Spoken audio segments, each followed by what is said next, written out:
Welcome back. I'm Van, and we are all the LFR family. As my guardian says, praise the Lord. God gave us another day, which is huge because this is a unique day. It's a day we've never seen before, never will see again. God bless us with it. We have life, and we have life more abundant no matter what we're dealing with. So just give God praise for what you have. I'm talking about you being able to open your eyes, you being able to hear me right now. That's all that's important for real.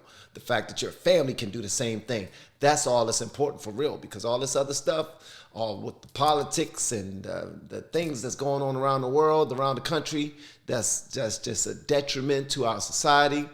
We can't stress over that stuff. We can pray that something happens. We can do something with our own gifts to try to make change. But other than that, we can't stress any of this. Now, I saw a conversation between Jesse Lee Peterson and a city council member. What's his name? Pastor Brian E. Hawkins. I watched the entire back and forth that they had, the entire exchange. And it was a couple of parts on here that I want to give y'all my points on, because they had a great conversation. This was a phenomenal conversation. Usually I don't watch Jesse Lee Peterson's videos in its entirety before doing a reaction on them, okay? I'm not about to react to the entire thing at all. But they was having a conversation about weak men and strong women. And I don't care if the women are strong as heck or strong as hell. Jesse Lee Peterson does not want them in a power position because of how the Bible says things are supposed to be. So he has his way of thinking about things, and City Council member Brian E. Hawkins has his way of thinking about things. I'm going to play some of this for you, and I'm going to jump in here and there just to let you know my points, because my points are a little different from both of theirs, and which is wow. I think that's amazing. It's okay for us to have different perspectives, okay? Please do me a favor, like this video and share it. That would be dope, but mainly like it. Like. That's it. That's all I want you to do is like it.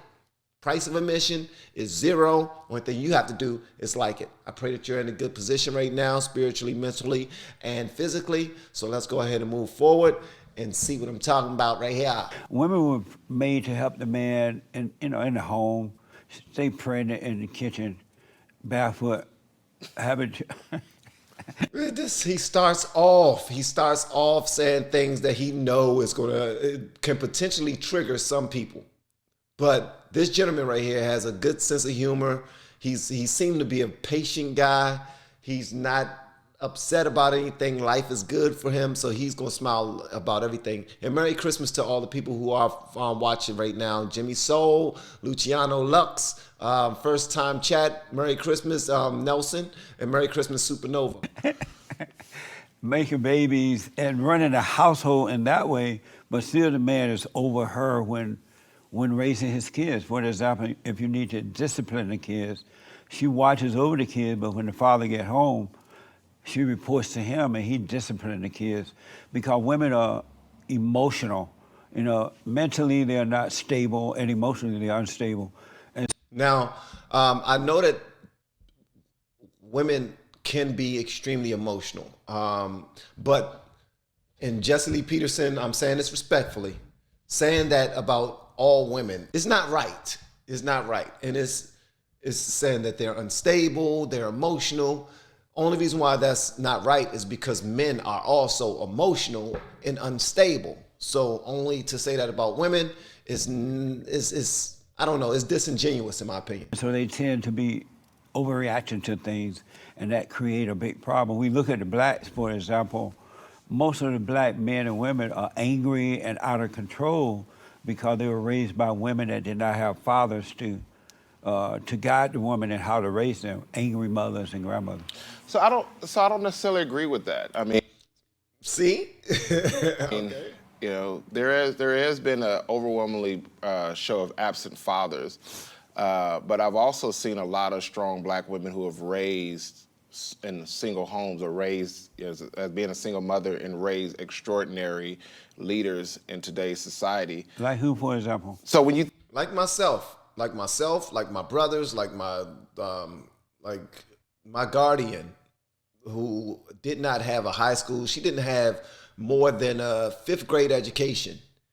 She could not read and was forcing us to study and learn ourselves.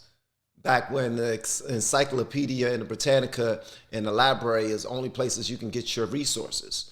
So there are women out there who are raising strong men, whether they're black, white, or other. It's all about us. Once we're at a position where we can make decisions ourselves, we have to make those decisions. But if we continue to make certain decisions that are not going to be for our best interests or in the best interests of our families or whatever, then we're going to continue to fall. So we can't blame this on women, man. We can't. Think about it. I mean, we could just go down the list. And so, gosh, my brain is just frozen for a second. Yeah, that's what happened. Anytime somebody said, well, give me it proof. Right. Yeah. My brain just immediately freezes up. But you could, I mean, that's the thing though. You don't, it's about having a conversation. It's not about having a debate. That's why your brain froze up. I can give you my sister, for example. She's a single mother. Her daughter right now, so even outside of anyone else, her daughter right now just made Team USA. You know, she's going to be playing, you know, for the Olympics. Her sons, you know, both of them graduated from college, you know, and they're in the medical field, doing an extraordinary job. And so I'm watching a woman, you know, take on the shoulders of, you know, and her husband, you know, her children's father, my brother-in-law, when they're no longer married, you know, he's there, but they're not in the same home. And I don't fault black women for black men, you know, not stepping up to the plate in those areas. But that just not only happens in black families, that happens across the board with Hispanics, with whites. We just don't talk about it as much. Yeah, it's happening everywhere now. And I think that, you know, to say that, you know, black people are angry, I think there's more of a compassion or a frustration with some of the outcomes of trying that has caused that. And I don't think anybody should be characterized in the wrong light because they choose to be angry at circumstances. Because now look how society has now demonized white women for being angry and calling them Karen. And I was just talking to a white lady the other day while I was in Georgia. I said, man, society now has made it to where you can't even be angry because the moment you're angry, somebody's gonna film you and you mess around and lose your career, your job, and anything. And it's almost like now white people are somewhat in the same boat that black people have been looked at for a long time under this judgmental lens of being, you know, characterized in a certain way. Yeah. Now, when he first said that, my first thought was not to make a statement. My first thought was to ask y'all a question. How do you feel about what he just now said? Because he's saying with all the cameras and everything being around, as soon as someone get upset and angry, then they're going to be deemed upset and angry. Like people are going to categorize them and put them into a basket and say that all of these, like a basket of deplorables. Nobody likes to be put into a basket. Basket of deplorables buried Hillary Clinton. She had no chance at all once she put a whole group of individuals who she didn't know, who she didn't care to know, or anything like that, simply because she thought that they weren't on her side in the beginning. You know what I mean? She decided to disrespect them. So that's what we tend to do when we feel like there will be no repercussions.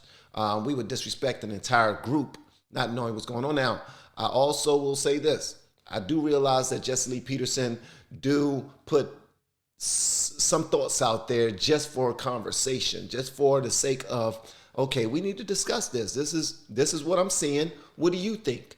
And sometimes he might believe it, he might not believe it. Maybe he is playing devil's advocate. I don't know. But I'm saying that once you're in the mentality of a teacher, of a preacher like they both are, a coach, a husband, a father, you no longer put everyone in baskets, because then you understand that nobody's a monolith. That's for one. No one's a monolith.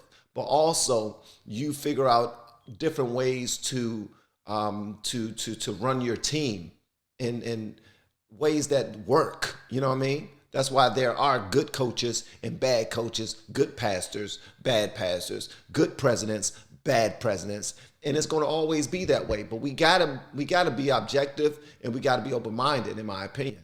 So I noticed that there's no such thing as a strong woman, just weak men. And the example you gave of this, your sister sending these kids to school, that's not the sign of a strong person at all. The sign of a strong person is one that is not angry. And because these people going to school, they're getting buku degrees, but emotionally and mentally, they're out of it. They're angry, they're depressed, they worry, they have doubt, they overreact to life. They worry about what people think about them. They're envious, jealous, and strife, but they have degrees. And so if you're not, so education is not a sign of strength. It's a sign of weakness, if anything, because it tends to try to cover up the fact that you're weak. So you're saying that someone who gets an education is covering up the sign that they're weak? Yeah, because they have to now pretend that they're smart. They have to pretend that they're strong. But behind closed doors, they have fear. They're worried. They're depressed, anxiety. Well, I think everyone. They overreact to life. I think everyone has that sense of emotional roller coaster. Right. I don't think education I just think in life we all have these moments. Even the wealthiest of people have these issues. Right. And so. And why is that? I mean, everybody just looks at life differently. I think that everybody, however their circle they've been surrounded around with. I mean, look at myself, I spent 10 years in prison. Wow.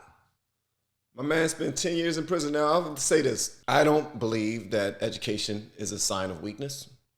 I believe that anybody who prepares other people for the future is a sign of strength. That's just me. Now, if education is going to prepare my children for the future, if education is going to put them in a better position to be able to get a better job, or to, I guess, just to understand more about this world we live, and because you can't teach anything if you don't know anything, in my opinion. You can push people to go learn themselves, but you can't confirm that they're actually learning what you believe what they're going out there to learn. All right? So that was like my guardian, for instance. She couldn't confirm that we knew the information that she was putting us out there to learn because she only had a certain level of education.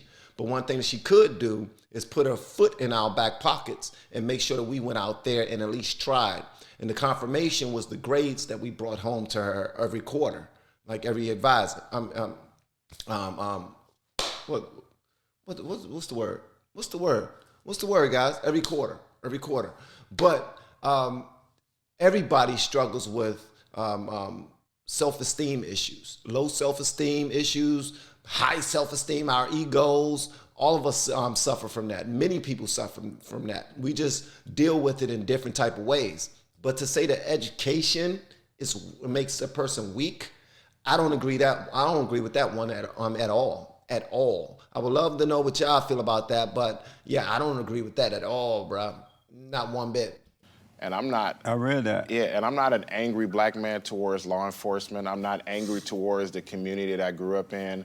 I'm not angry towards, circumstance or even the law because it does my heart good. I'm not trying to, subtract years of my life by having a stroke. And I walk into spaces with a joy on my heart, and I continue to move forward. I think differently. I look at such circumstances differently. Now, can I fix that for other people? Absolutely, by being an example. One thing we don't have is enough example of people who are sharing these truths publicly on a higher level to getting that message out. Do you have fear? In what capacity? Like, I don't. Inwardly, do you have fear? And if y'all are on this, if you're watching this video right now, if you wouldn't mind answering that question, that would be amazing. Do you have fear? Do you have fear? Like, what type of fears do you have? If you don't feel comfortable putting it out there, I understand. I understand that. About what? Like anything. Do you have fear, period? No, I don't. Not normal fear, like you have to watch your backs out there because you don't want some black guy walking up to you. Yeah, I don't have that fear. Put a gun on you. Not practical fear, but do you have fear inwardly? No, I mean, I'm trying to get, so, no, I mean, I don't. Like, you're talking to someone who spent, at that time when I was thinking about it, it was a third, but a fourth of my life behind bars. And now I'm a local legislator in my city. Yeah. Congratulations to you, big dog, for real. Pastor Hawkins, congratulations. That's huge. That is absolutely phenomenal, man. You came from, man, a long daggone way. And there's so many people out there who got like excuse after excuse after excuse because they just want to blame other people and cannot move forward. Now, I will say this. Sometimes it's not their fault. Sometimes mentally we don't have the capacity to be able to move things to the side and be able to move forward. Some people are not that strong mentally. They aren't. For you to be able to do that, I think that's absolutely phenomenal, man. For real. This type of conversation right here, another intelligent black man talking to Jesse Lee Peterson, who is also an intelligent black man. And I have to say black because they're talking a whole bunch about black people. All right. Now, I'm not bringing up the color. Jesse Lee Peterson usually brings up color and race on his channel a lot because he's trying to make a point. And a lot of times he do make a point. And sometimes he do piss people off, which is absolutely hilarious. In this video right here, though, he was less of a troll. Later on in the video, he becomes more of a troll, which you will see. And I'm going to have the original link to the video that I'm talking about in the descriptions. I want y'all to go watch that because what I plan on doing is covering a lot of this. It was some things that I saw that I appreciated. It was some things that I seen also that I did not agree with at all. Not one bit.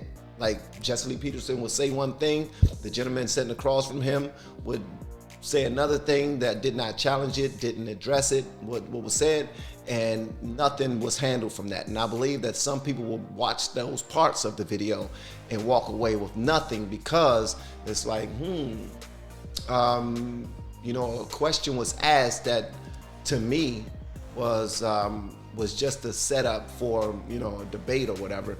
And it was never answered because the person he asked it to was playing chess. All right, he understood that if I answer this question the way that you want me to, it's not going to go the way I want it to. So it was many things that could have been missed. I want y'all to go watch this video. All right, it's in the descriptions, and let me know what you think. All right, just come back to this video right here and let me know what you think if you haven't watched it already, because I think Jesse Lee Peterson knows how to get the best out of people when he have these conversations. Clearly, he knows how to get the best out of me when listening to his conversations, because I'm usually not this vocal when it comes to like conversations about politics or racial issues, those type of things. I really am not. So, but I want y'all to go check it out and let me know what y'all think. And in the next video, we're going to continue on where we stop right now. Love y'all, man. See y'all in the video, the next one. Peace.